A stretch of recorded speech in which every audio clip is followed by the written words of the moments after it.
Governance and power to govern has been one of the burning issues worldwide. When you turn the pages of history, we see a nation changing, a nation in a transitional phase, followed by a change in ideologies and how a country has been governed.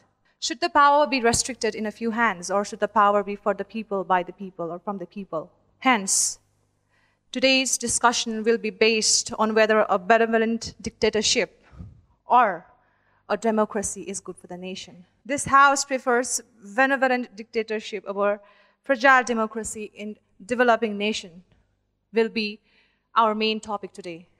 And for that, in our ruling parties, we have Team Sarva Shaktiman, and from the opposition parties, we have Team Three Logos. Namaste and welcome to the new episode of Debate Star. You are watching us exclusively in NEWS24 television, and I'm your host, Subin Limbu. Our sponsors are Title Sponsor, Education Park, in association with Mercy Education, powered by OS Studies, IELTS Partner, British Council, brought to you by Golden Gate International College, Maple International Education, main sponsor, SIEC, sponsors, METS International Education and Visa Services, The Next Education Consultancy, Scope Student Services, Professional Education Consultancy, Cambridge Institute of Technology, Banking Partner, Everest Bank Limited, Co-sponsors, Oasis Career Advisor, supported by Hisan, in partnership with Debate Network Nepal, organized by Abhiyan Multimedia, Media Partner, Annapurna Sampurna, Creative Partner, Fulcrum Consulting Private Limited, exclusively on NEWS24 television. Now is the time for a short break. Welcome to our enriching park, where you interact with our expert advisors, explore your career opportunities, test your potential, and truly begin your educational journey abroad for a brighter tomorrow. Education Park. Call us for more details. Mercy Education is committed to providing you with the best available pathways for Australia, USA, UK, Canada and New Zealand. Our services includes confidential career counseling from our expert counselors, proper guidance and assistance through every step of the application process, easy way for visa processing, preparing the student for visa interview. We provide thorough training and comprehensive practice to ensure high score in the following test preparation classes: IELTS, TOEFL, SAT, PTE. We make sure that you achieve your dream of studying abroad. Mercy Education. शिक्षाको लागि Australia, गन्तव्य तपाईको साथ हाम्रो OS Studies.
This is the new episode of Debate Star, and today's topic to discuss is this House prefers benevolent dictatorship over fragile democracy in developing nation. Before moving on to the main event, I'd like to introduce our judges. I'd like to introduce our judge, Professor Dr. Surendra Kesi. We also have Nepali actress Sanchita Luitel. We also have President of Hisan, Professor Ramesh Sival. We are very humbled to have you here. Thank you for your time. For the ruling parties, we have Team Saktiman. And for the opposition party, we have Team 3 Logos. Each team consists of 3 members. Moving on to the introduction round of the teams, I'd like to start with the ruling party. I am Amisha Raimaji, and I will be the Prime Minister for this debate. I am Pragan Acharya. I'll be speaking as the Deputy Prime Minister. I am Pratyush Kimre, the government whip from the side proposition. I'd like to request the opposition party, Team 3 Logos, to introduce themselves. I'm Srijan Paudel, and I'll be the leader of opposition. I'm Savishwa Karel, speaking as the deputy leader. Hello, my name is Ranjan Nepal, and I will be the opposition whip. I'd like to call upon the Prime Minister from the ruling party to give her thoughts on this matter. Panel. The benevolent dictatorship in this debate are not countries like North Korea with Kim Jong-un or Syria with Bashar al-Assad. It's countries like China, where we have one individual with centralized power ruling the country. The essential characteristic of these sort of benevolent dictatorship is stability, where we have grounds for economic progress and strong national security. Understand that these dictators are not atrocious dictators. These are benevolent dictators. Dictators that listen to people, that care about the people, and at the very least, cater towards the interest of the people. Because they have the incentive to remain in power, to continue their regime, and to constantly remain in power, because else there will be an uprising, there will be a rebellion that's a massive threat towards them. Fragile democracies, on the other hand, are countries that are haunted with conflict and chaos that leads to large levels of stagnancy that stops the development.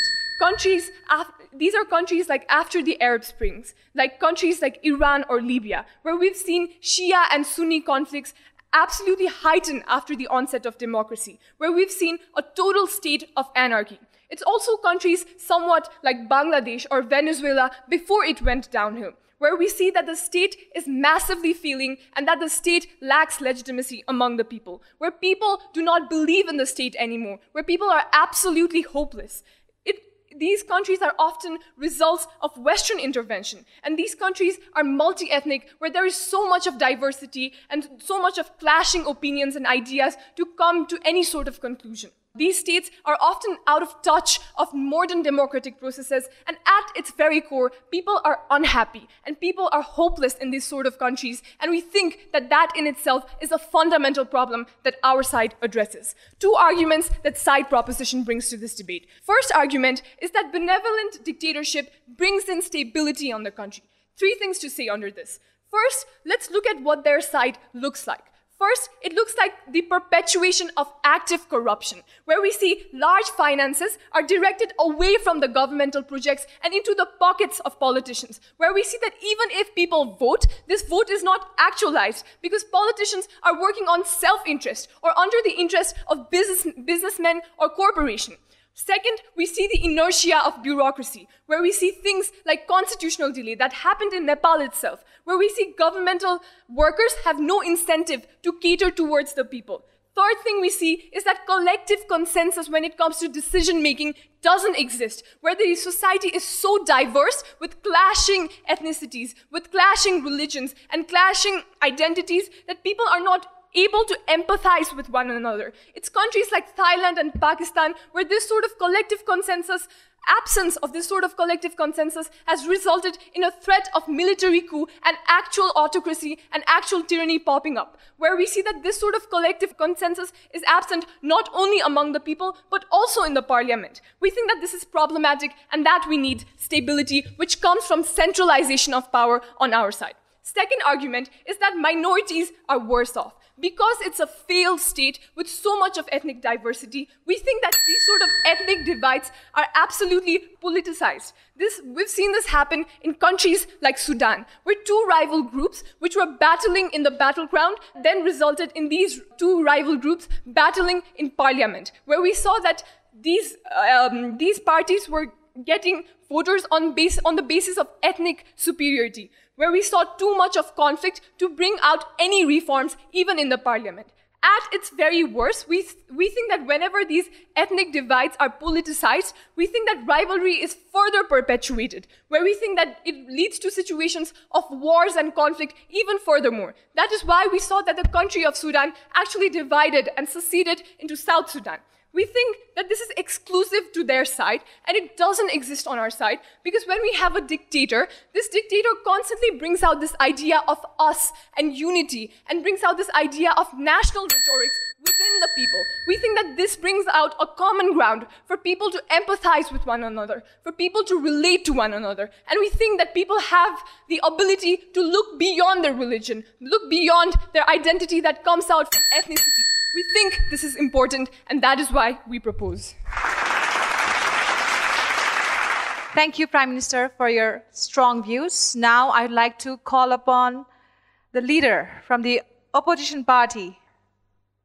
Respected judges, please do not be swayed by the physical outcomes that they bring inside proposition. Because we as humans have rights more than physical benefits or the economic benefits that we bring in their side of the house. We say that it's important for humans to have a right to expression, right to autonomy, right to decide the kind of development they want to see, and right to be involved in the development process in on itself. That kind of process is only possible when we institute the democracy, no matter how weak, right? So notice, even in the fragile democratic state as they want to define as South Sudan and things as such, those countries are illiberal democracies, not the fragile ones. Fragile ones are more characterized by lack of stability in the system. But even if there is a lack of stability, there is a kind of representation that we give in the state, which is never provided in a state of dictatorship. Why is that problematic? Because we are not concerned about the kind of development or the extent of development that they bring, but more about the kind of development people want to see. And that is more important, because notice that even if all of us want to concede that Birendra King was the benevolent dictator, all people wanted was to overthrow him into a system of democracy. And the most benevolent act he did in his entire world was to give democracy to the people. When people do not get to define the kind of development, the problem is twofold. First, notice that I never chose the consequences of development. A dictator chose something for me, but I have to suffer the consequences. That is, to me, that is never relevant to me in the first place. The kind of consequence is never relevant. Secondly, the question of accountability. Notice that a dictator in a system is not accountable to the people. But in a system in democracy, even if it's an empty principle, even in that particular case, there are systems in place. Legislature, executive, judiciary, who provide feedback. There is free media and press, right to expression, which individuals already involved in a discourse.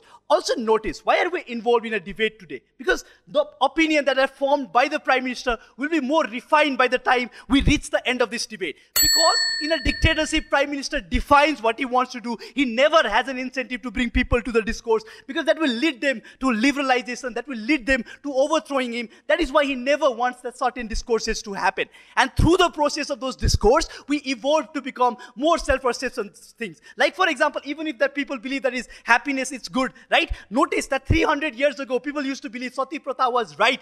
The women used to die with dignity, but only through discourse, feedback, expression and constant criticism from sides that are present, like opposition and things as such, we have been able to achieve a sustainable level of development. We have been able to achieve the evolution in perception. Even if we concede the kind of development they see, we bring about the perceptual change in people, the foundational change, which are most important, because we people are not animals who just require food and clothes to live. We are much more than that. In the capacity that we want to define ourselves at more than our productive labor and the things that we do for this dictator. We want a definition for ourselves. That is why we want weak democracy at least. Thank you very much.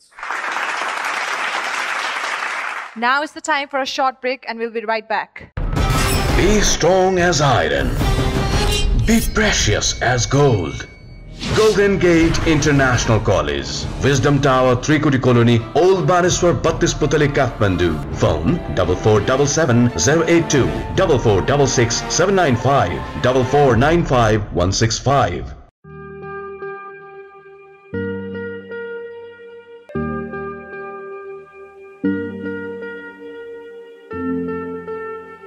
Study in Canada. Start journey with Maple Education. Think Canada. Think Maple, Putali Sadak, Kathmandu. Your call? Thanks, babe. के छ यार तेरो खबर? मेरो त दामी छ यार. युनिभर्सिटी नि बवाल पाइहाले. जब नि दामी छ. अर्निङ नि दामी छ. I'm too satisfied, man. Too satisfied. Admission त सँगै गरियो. बेकारमा class नगएर.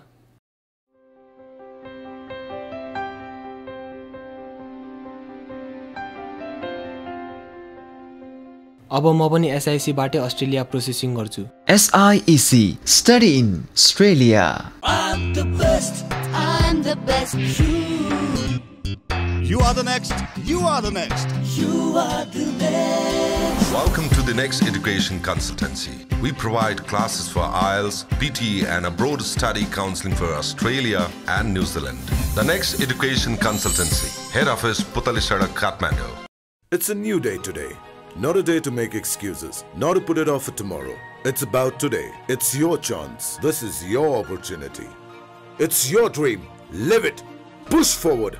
Turn the average into the extraordinary. Steadfast in your commitment, and then you'll still have work to do, because stopping is not your option. Promise yourself to be an achiever. Make success into your reality. So why settle for anything less? Professional Education Consultancy. Connecting to success. Mates Education. Aba hami bhayeka chhau. Mates International. We provide IELTS preparation classes, abroad study counseling program for study in Australia and many more. Mates International. Shahid Chowk, Narayangarh, Cinema Road, Parsa. Are you interested to study in Australia? Visa guidance under registered migration experts. Study abroad for a greater tomorrow.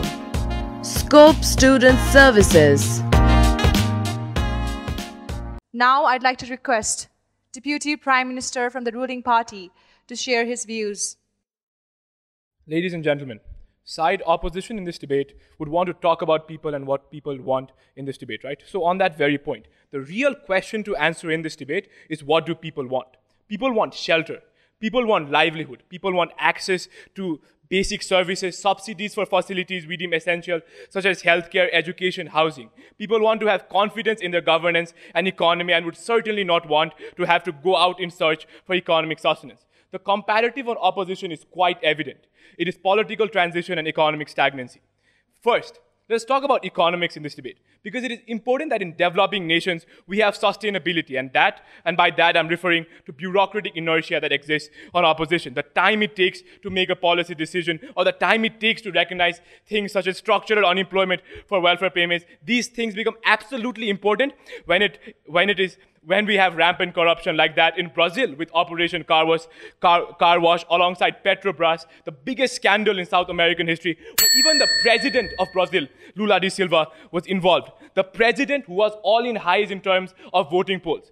And eventually it led to the rise of populist leaders like Bolsonaro in Brazil, right? So on this very point, voting isn't as sweet as it seems it is, right?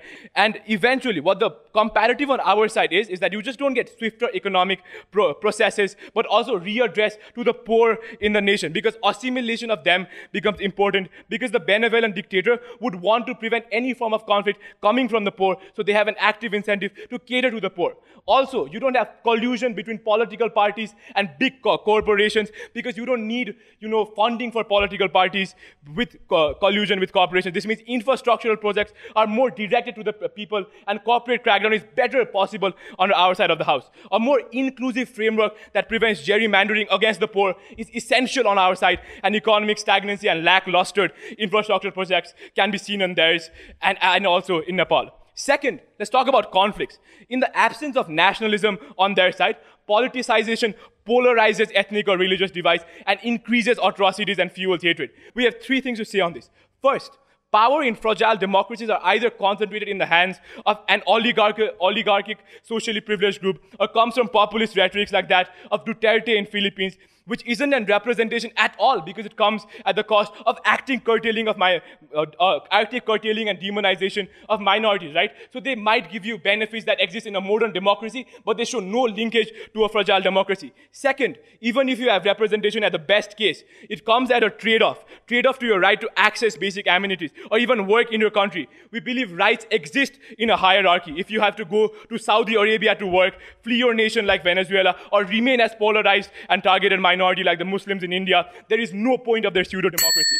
Third, the fact that stability and access exist under a benevolent dictator, we grant people rights through this centralized system. And if right to vote is not present there, we're willing to trade this off, because note that they never necessarily show to you the benefits of the right to vote that exists, given the fact that we say that their representation is not possible. Finally, strong men that act as benevolent dictators on our side also go a long way to prevent foreign intervention from nations like US, or in a counterfactual, maybe India too. This is important because these democracies are fragile because of these very Western interventions. Probably Nepal would not have been influenced by India. Now I'd like to introduce and request our deputy leader from the opposition party to give his views on this matter. Panel, dictator, no matter how benevolent, confines political power and means of production to him and people close to him. It is by confining those political and economic power that he manages to exert his control throughout this population. This brings about certain problems and conflicts which will usually turn benevolent dictatorship into fragile democracy, or worse, autocracy, and the stability that they have proclaimed in their side of the house will not exist. I'll show you this in a deductive manner. First, why will it not exist? See, the fact that wealth is unequally distributed even in a benevolent dictatorship towards the kins of those dictator means that people who are already rich will get even more rich because of natural property of wealth. People will be able to invest more and get even rich, right? Redistribution of rich will not take place at their side of the house because dictators holds their power by actually holding on to that wealth. Now, when this redistribution of this wealth does not take place, it results in a political unrest as people feel that they are suppressed from opportunities and so on. This inequality and suppression from main politics was the reason that caused revolution in Russia, Great Britain, France, and any other countries where you can think about revolution. That is to say, the entire history of human revolutions has been history of inequality and people striving for equality to remove an inherent characteristic of benevolence. Now, in other instances where people might not actually rise up, there might be a power struggle between the ruling class themselves, between the people closely related to the dictators themselves. And this might result in an autocratic dictator taking place of a benevolent dictator, and we will be having all the problems of extreme autocracy, respected panel. Notice that in our side of the house, in fragile democracy, even if wealth is unequally distributed, people can still rise to the uppermost hierarchy and still get political representation if they have enough wealth and if they manage to gain sufficient incentive, and such violent revolutions won't occur. In their side of the house, violent revolution is followed by fragile democracy, like in our side of the house. Sorry. So that means all the disadvantages of fragile democracy in our side of the house pertain to their side of the house as well. Question, respected panel, rejected right now. Dictatorship has incentive to curb innovation because innovation will take people from lower strata of the society to higher strata of society. Imagine an autocratic government being a strong world power. Then it will encourage autocratic or let's say dictatorial form of government in other countries as well. Soviet Union encouraged similar uprising in Cambodia and rise of dictator like Pol Pot, and in North Korea the dictatorship of Kim Jong-un family, right? And likewise, Germany's Hitler encouraged dictatorship of Francisco Franco in Spain. So that means even if a country does manage to do better, which I have already shown you, does not manage to do, it still leads to a chaotic world full of dictators, autocratic dictators. Those dictators might not be benevolent and they might be actually bloody. The dictator of North Korea has actually turned the entire state of North Korea into slavery, into practical slavery. Pol Pot government of Cambodia killed millions in massacre. So we believe, even at their best case, we still do a lot better. We have clearly taken the debate. With the opposition party supporting fragile democracy over benevolent dictatorship, our deputy leader has given a notion that a rich will be more richer and the poor will be more poorer. With that notion, we are at the time of a short break, and we will be right back. Welcome to our enriching part, where you interact with our expert advisors, explore your career opportunities, test your potential, and truly begin your educational journey abroad. for a brighter tomorrow. Education Park. Call us for more details. Mercy Education is committed to providing you with the best available pathways for Australia, USA, UK, Canada and New Zealand. Our services includes confidential career counseling from our expert counselors, proper guidance and assistance through every step of the application process, easy way for visa processing, preparing the student for visa interview. We provide thorough training and comprehensive practice to ensure high score in the following test preparation classes: IELTS, TOEFL, SAT, PTE. We make sure that you achieve your dream of studying abroad. Mercy Education. शिक्षाको लागि Australia गन्तव्य तपाईको साथ हाम्रो ओस studies.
Welcome back. Now I would like to call upon our next speaker, Wim from the ruling party. I'd like to ask him to come forward and share his views on this matter. Panel, when you disregard every facet of developing countries that entail populism, radicalization, economic stability as the requirement for developing nations, and ethnic diversity, that's the moment when you lose a debate, panel. There are three comparatives and three clash points that I'm going to bring in this debate. First is the clash point on stability, second is on organic change, and third is on rights, and fourth is on an absurd argument about redistribution. So let's look at them one by one in this debate. One, they tell us that redistribution happens under their side. We tell you that dictatorships, where in an age where democracy and democratic values are preached so much all around the world, we tell you that dictatorships, there's always a looming threat over dictatorships of being overthrown, right? So we believe that dictatorships are more likely to, one, listen to people, second, unite people through nationalistic values. Because look at the condition of Russia in the 19th century, right? Because Tsar did not redistribute the wealth, the Workers' Party and the Bolsheviks and the Lenins, they revolted against Tsar. Because Tsar did not redistribute these wealths, we believe that revolution happened. So dictators now, benevolent dictators now, are more likely to listen to people and unite people under our side. But more importantly, they tell us about rights like autonomy and free speech, right? We have already given you a comparative over media, where media institutions are controlled by political party. We see this in the most democratic country in the world, USA, where the Fox News is controlled by the Republican Party, where other organizations like Aztak are politically inclined. So we believe that proper discourses and proper media information does not happen under their side, which they claim to be. But moreover in this debate, second argument about stability, right? We tell you that there's constant destabilization under their side of the house. So what do you get on the prop side?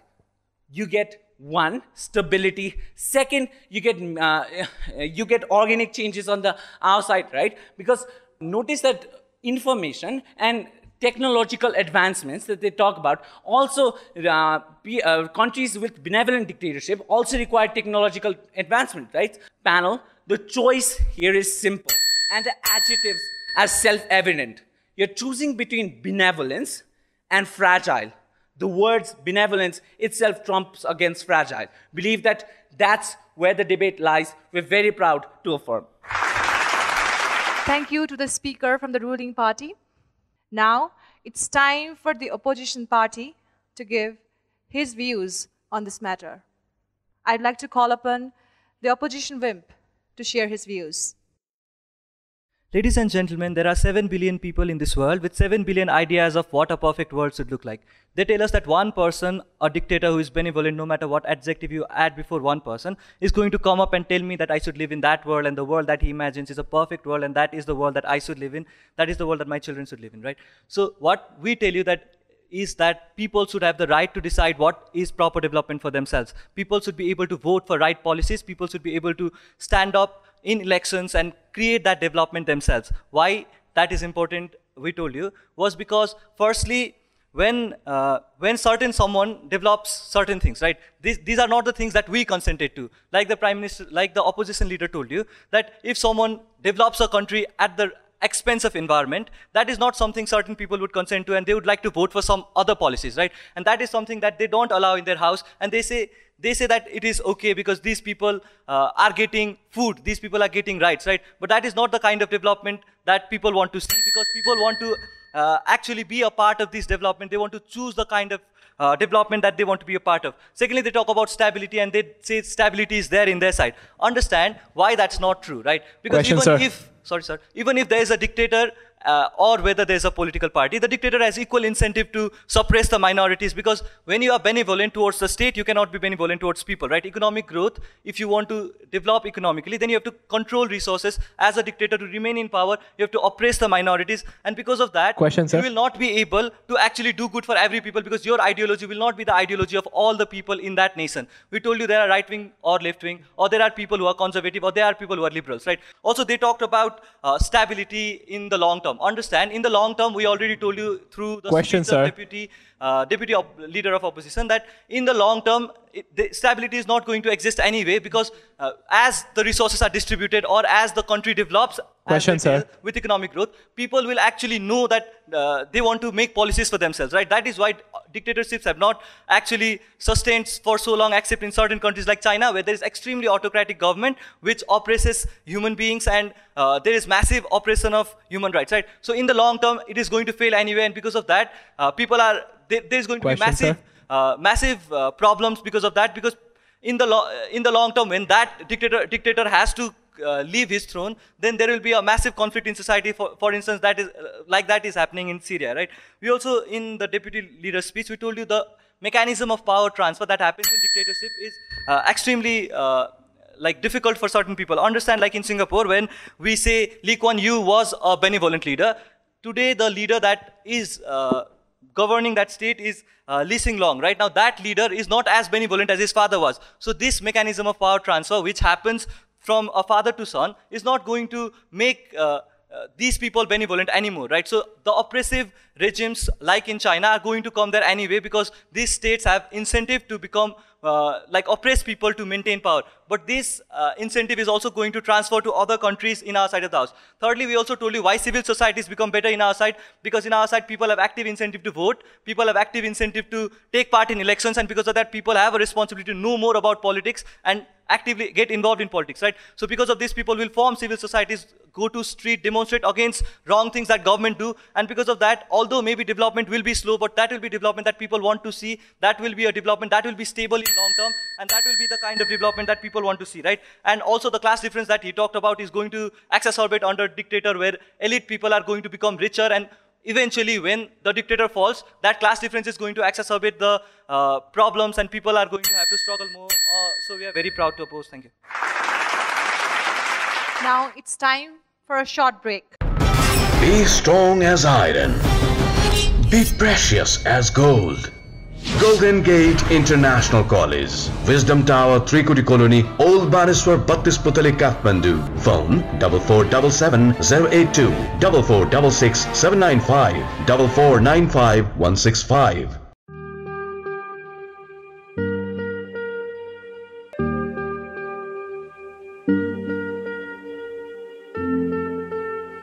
Study in Canada. Start journey with Maple Education. Think Canada. Think Maple. Putali Sadak, Kathmandu. Your call? Thanks, babe.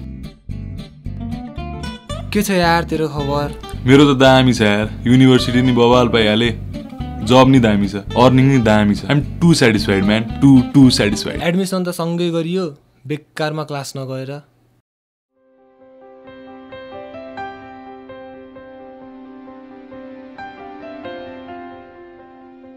अब म पनि SIC बाटै Australia processing गर्छु. SIEC Study in Australia. I'm the best. I'm the best. You are the next. You are the next. You are the next. Welcome to the Next Education Consultancy. We provide classes for IELTS, PTE and abroad study counselling for Australia and New Zealand. The Next Education Consultancy. Head office Putali Sadak, Kathmandu. It's a new day today. Not a day to make excuses, not to put it off for tomorrow. It's about today. It's your chance. This is your opportunity. It's your dream. Live it. Push forward. Turn the average into the extraordinary. Steadfast in your commitment, and then you'll still have work to do, because stopping is not your option. Promise yourself to be an achiever. Make success into your reality. So why settle for anything less? Professional Education Consultancy. Connecting to success. Mates Education. अब हामी भएका छौं Mates International. We provide IELTS preparation classes, abroad study counseling program for study in Australia and many more. Mates International, Shahid Chowk, Narayangarh, Cinema Road, Parsa. Are you interested to study in Australia? Visa guidance under registered migration experts. Study abroad for a greater tomorrow. Scope Student Services. Welcome back. We are almost at the end of speaker session. Now, I'd like to call upon a concluding speaker from the opposition party.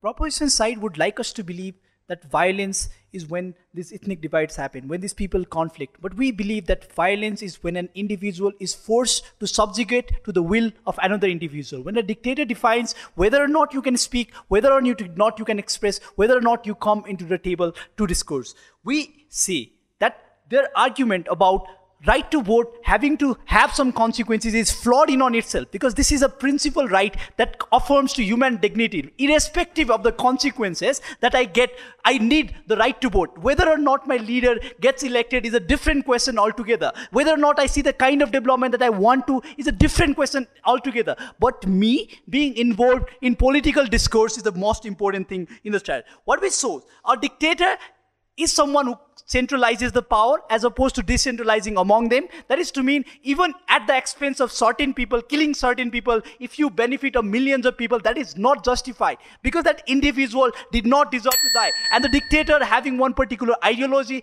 represents that particular ideologies and is able to force the people of other ideologies to succumb to his views. We also showed off how the power transition mechanism is very harmful. Even if the dictator is benevolent, there is mechanisms in place in democracy where the individual who loses once or dies or gets removed by the people gets to be voted again, right? There are other accountable factors in there. But in their side, once a dictator dies, the power transition occurs with his family members. It is confined to people related to him, someone who holds dear. That cannot be a benevolent dictator again. So the problem of stability does not occur in the long term. Next thing that we told is, in any situation, this has a tendency to go towards more autocratic regime or a fragile democracy in on itself. What happens when you go to a fragile democracy 40 years after?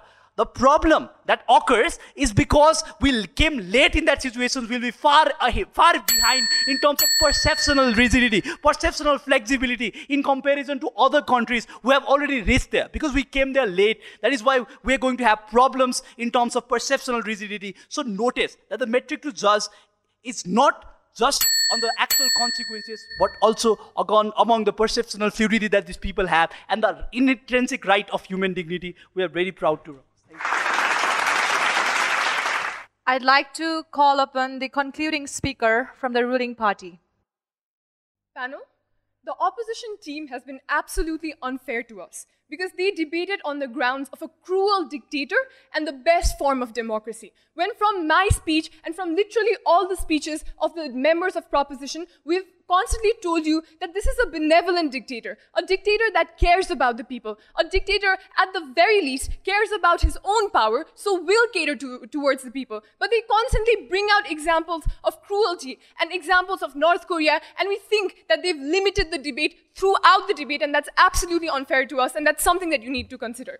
This entire debate can be summed up in one question. On which side are people happier? Let's look at the claims that they've made. First, they've said that people have the right to vote. We think that when this side has corrupt politicians who don't represent them or who prioritize themselves over the people, this sort of representation is not present. And if they say that our dictator is not accountable despite of being benevolent, we think that these sort of politicians are not accountable too. We think that there's absolute political instability where policies are never passed. In that sort of system, there is no actual representation. We think that this vote is worthless because this is a bought vote. We think that that is also very problematic. In fragile democracies, we see things like bad governmental services, where people are literally dying because they don't have access to healthcare, where they don't have food in their stomach. We think that right to a good life, right to healthcare, right to good school, right to a stable job is much more important than this theoretical right to vote or right to democracy. They bring out the idea of political discourses. We think that political discourses doesn't happen if people are not willing to talk to each other. They give examples of this debate, but we think that people are so much divided on grounds of ethnicity, on grounds of religion and whatnot, right? We think that people have no incentive to be together and sit on a table and talk to each other. They bring out the idea that there's redistribution of wealth and power. They don't tell us how it happens. It's an absolute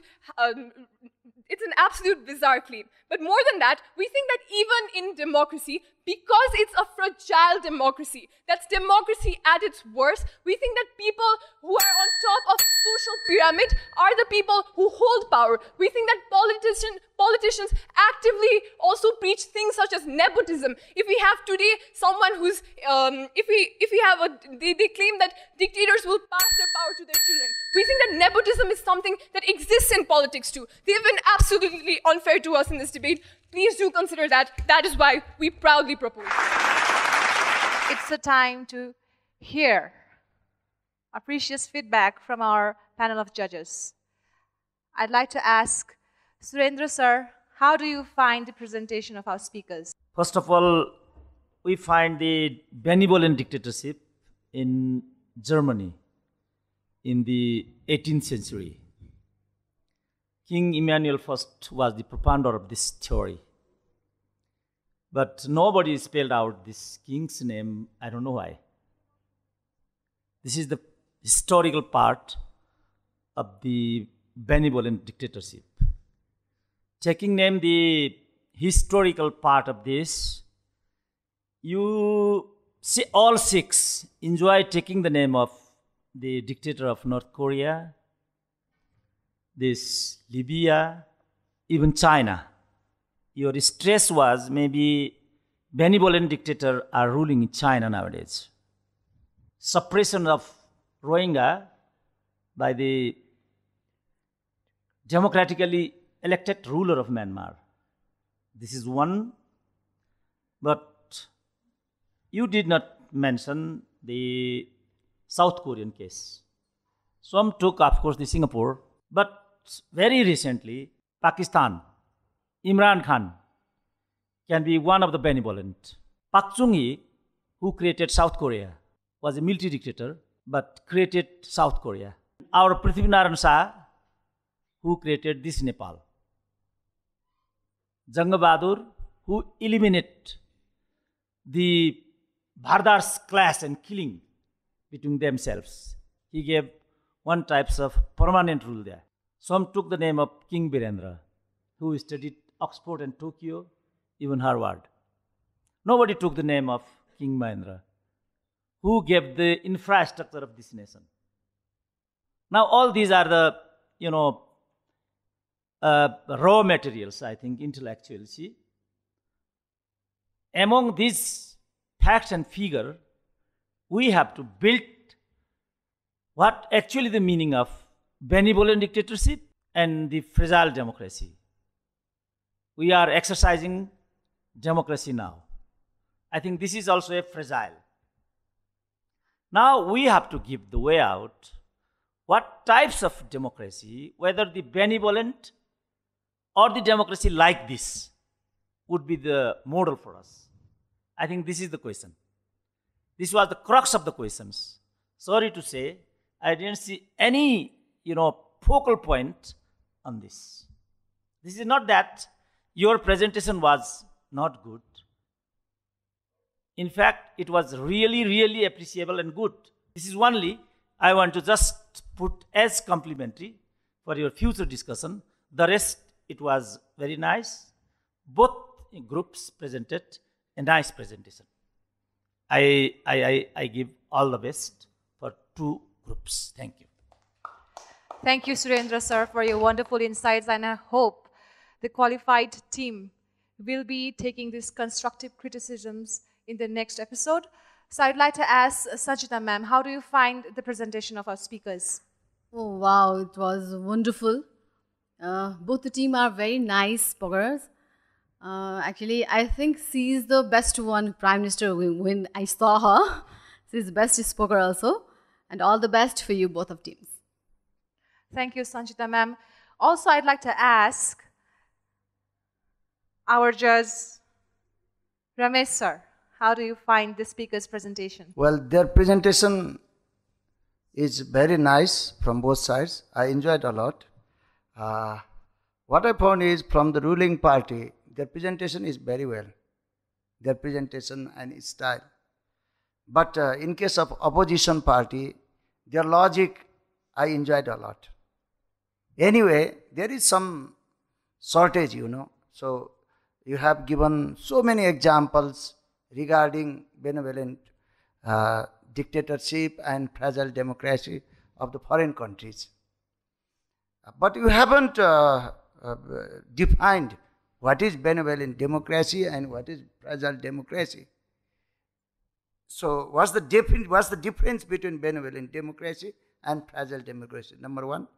Number two, in Nepalese context, you haven't explained which part is benevolent one and which one is fragile one. Because you are discussing in parliament. You are the ruling party. So is this government benevolent government, or is this government, is this democracy, is fragile democracy? You have to define that first. So what do you want in future? You want in future, you believe in benevolent democracy, or right now you believe in benevolent democracy? Likewise, what about you? So we have to discuss this way. But anyway, I like the presentation from both sides. I enjoyed a lot, and I hope good wishes for both the team. The topic for discussion for today's debate competition was, this house prefers benevolent dictatorship over fragile democracy in developing nation. For the ruling parties, we had Sarva Shaktiman team, whereas for the opposition party, we had 3 logos. Now is the time to reveal the winner of this debate competition. And for that, I'd like to ask Ramesh sir to announce the winner of this discussion. Well, the result may be a little disappointing because this is also the 19th, 20th. We discussed with each other, and then we took mean, from our points we have given to each person and each team. Yeah. I suggest to the organizer, if there is possibility, to include both the team in the future debate competition. If there is possibility, this is not only my, but our panel of judges request to the organizer, because both of them expressed very well. Anyway, we have to decide, and today's winning team is opposition. Thank you. Congratulations to opposition. And I said congratulations to the ruling party also. Don't be disappointed. Both of you expressed very well, and both the teams are the deserving team. Thank you very much. The result is out, and we know the winner.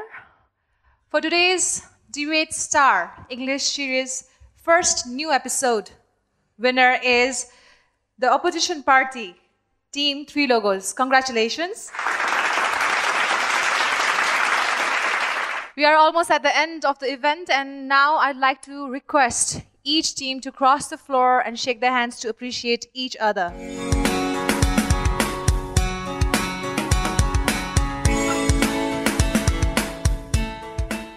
The hunt for the new debate star will go on. But for that, you have to wait for the next episode. And for the next and new episode, we will be coming up with more interesting and new topics with new speakers. Till then, stay tuned and keep watching Debate Star. Title sponsor, Education Park, in association with Mercy Education, powered by OS Studies, IELTS partner, British Council. Brought to you by Golden Gate International College, Maple International Education. Main sponsor, SIEC. Sponsors, METS International Education and Visa Services, The Next Education Consultancy, Scope Student Services, Professional Education Consultancy, Cambridge Institute of Technology. Banking partner, Everest Bank Limited. Co-sponsors, Oasis Career Advisor, supported by Hisan. In partnership with Debate Network Nepal, organized by Abhiyan Multimedia. Media partner, Annapurna Sampurna. Creative partner, Fulcrum Consulting Private Limited. Exclusively on NEWS24 Television.